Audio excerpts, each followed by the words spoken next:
Hi students, this is Mrs. R. Ambikeshwari, Assistant Professor, Department of English, KCS Kasinada College of Arts and Science.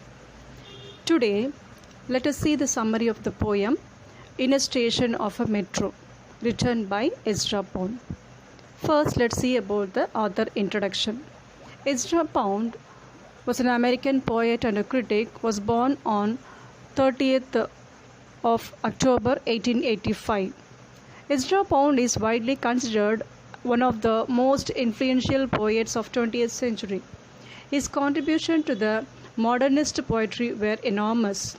He was an early champion of a number of avant-garde and modernist poets. Pound promoted and also occasionally helped to shape the work of such a widely different poets and novelists as William Butler Yeats, James Joyce, Ernest Hemingway, Robert Frost, D.H. Lawrence, and T.S. Eliot. Now, let us get into the summary of this poem, In a Station of Metro.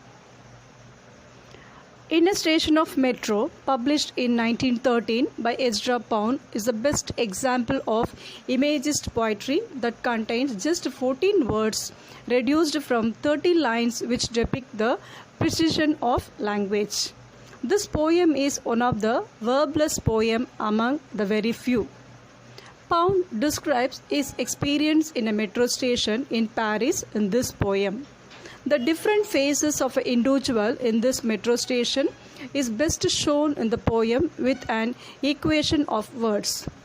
This kind of treatment of a words creates a visual effect which is known as the quite essential imagist text. Written in Japanese famous poetic form haiku, Pound in the 3 lines creates a chain of images like a metro station, the apparition, the faces in the crowd, and the petals on the wet blank bough. In this poem, it's extremely short but carries a deep meaning with it. Actually, Pound is placing one image on the top of the other, so that we can see them in a single image. Therefore, the faces in the crowd become beautiful like flower petals on a rainy day. The petals, meanwhile, become faces in the crowd. The title of the poem creates the visual image of a busy city life with the hustle and bustle of a people and their carelessness to others. The apparition literally means ghostly figure that suddenly appears in front of you. Here, Pound equates the new strange faces seen in the Paris subway with the apparition. These apparitions are mysterious and the poet shows the expression of surprise. The faces in the crowd are blurred for a poet and he finds inexpressibly beauty in that blur vision, an undesirable and messy situation of a metro life.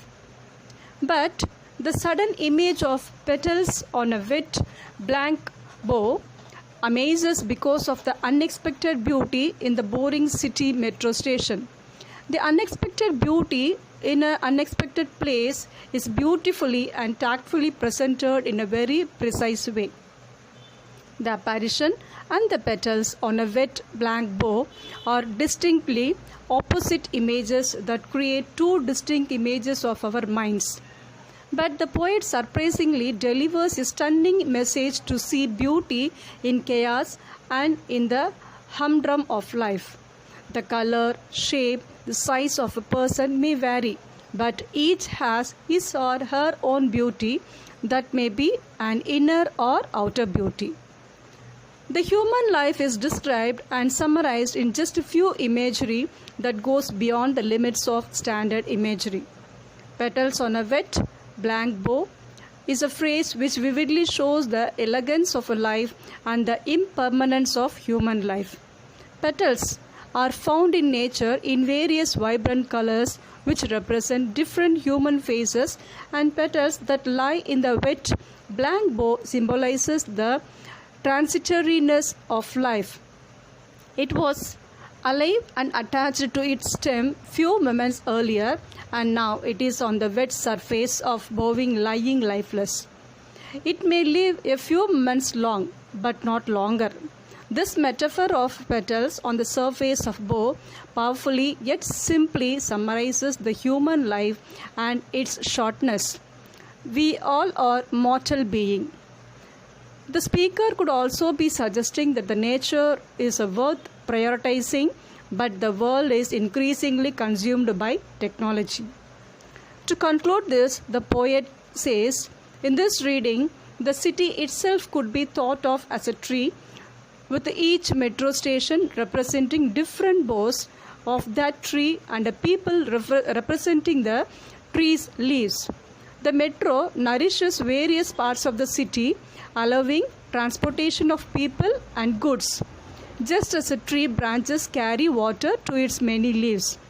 Pound may thus be suggesting that despite their obvious differences, urban life and the natural world follow the same universal laws. Thank you for listening to my video.